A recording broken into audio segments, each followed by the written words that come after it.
வணக்கம். கழுத்தெலும்பு தேய்மானம் சரியாகுமா டாக்டர்? அல்லது ஆப்ரேஷன் மட்டும் தான் ஒரே தீர்வா என்று பல நண்பர்கள் கேட்டிருக்காங்க. அதை பற்றி தான் இந்த வீடியோவில் பார்க்க போகிறோம்.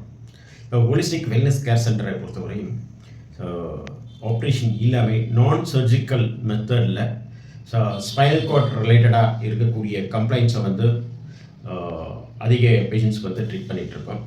குறிப்பாக செர்விக்கல் ஸ்பான்டிலைசிஸ், கம்ப்ரெஷன், பல்ஜி, ப்ரொலாப்ஸ், கழுத்தில் ஏற்படக்கூடிய தேய்மானம், ப்ரொலாப்ஷன், கம்ப்ரெஷன், இது போன்ற கம்ப்ளைண்ட்ஸ்க்கு எந்த ஒரு சர்ஜிக்கல் மெத்தடு இல்லாமல் நான் சர்ஜிக்கல் மெத்தடில் சிகிச்சை கொடுத்து நார்மலுக்கு கொண்டு வர முடியும்.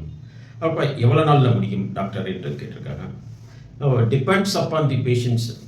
பேசிக்காகவே ஒரு பேஷண்ட்ஸுக்கு ட்ரீட்மெண்ட்டு சிகிச்சை கொடுக்கும்போது வித்தின் 1 or 2 டேஸில் பெரிய மாற்றங்கள் தெரியாது.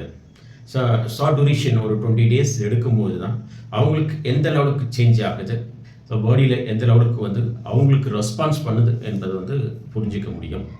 ஆகவே பிகினிங் ஸ்டேஜாக இருந்த கம்ப்ளைண்ட்ஸு வித்தின் 20 டேஸ்லே ரிவர்ஸ் பண்ணி கொண்டு வரலாம்.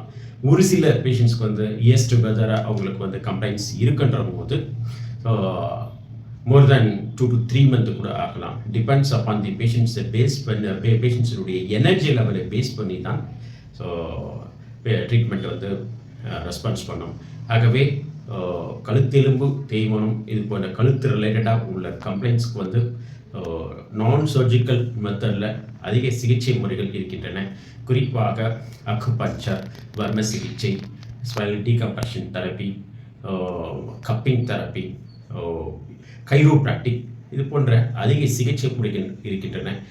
டிபெண்ட்ஸ் அப்பான் தி பேஷண்ட்ஸுடைய நீடட், எந்த பேஷண்ட்ஸுக்கு இது போல் சிகிச்சை நீட் என்பதை டயக்னோசிஸ் பண்ணி சிகிச்சை கொடுக்கும்போது மறுபடியும் ரிவர்ஸ் பண்ணி நார்மலுக்கு கொண்டு வரலாம்.